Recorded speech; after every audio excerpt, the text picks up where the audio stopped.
জয় গুরু। আজকে উল্টো রথের দিনে আমি একটু ৫৬ ভোগের বাড়িতে আয়োজন করেছিলাম। আজ ২ থেকে ৩ বছর ধরে প্রতি বছরই ভাবি যখনই রথযাত্রা আসে যে আমি ৫৬ ব্যঞ্জন রান্না করে দেবো, কিন্তু সেটা সাহসে কোনোদিন কুলাতে পারিনি। কারণ শুনেছি যে ভক্ত হলে ভগবান তার মনে বাঞ্ছা পূর্ণ করে, কিন্তু ভক্ত তো হতে পারিনি।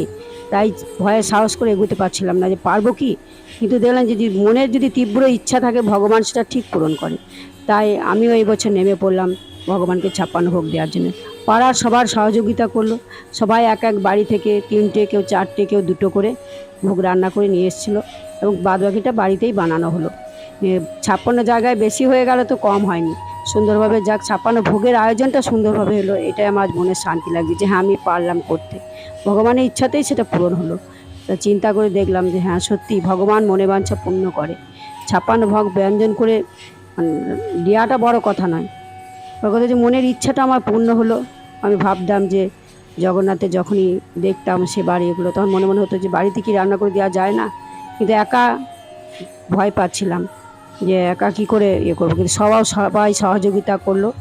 আজকে আমার ৫৬ ভোগ ব্যঞ্জন হলো। তো দেখুন ৫৬ ভোগ দর্শন করুন।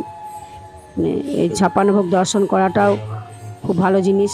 আমরা তো পুরীতে গিয়ে পরে দেখতে পারি না, তো বাড়িতে যে মনে বাঞ্ছা পূর্ণ হলো, এটা সবাই দর্শন করুন এবং ভগবানের কৃপা লাভ করুন। এটা প্রথম বছর সীমিত জায়গার জন্য একটু অসুবিধা হলো সেবার। যাই হোক, আমি ইচ্ছা রাখছি আরও ভালো করে করার।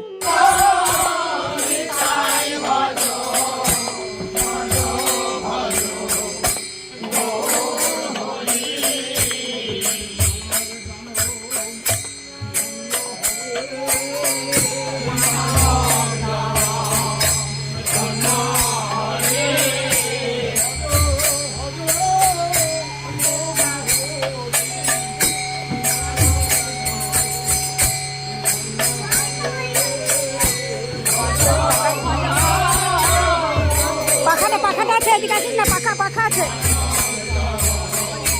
যাও ওইদিকে, ওইদিকে পাখা আছে।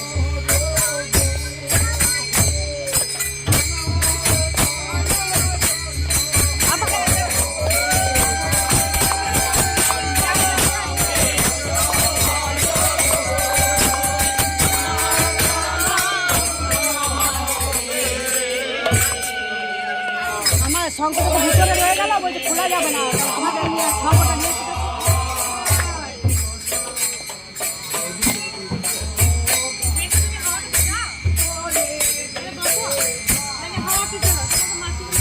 তুমি ঘরে বসে, ঘরে বসে।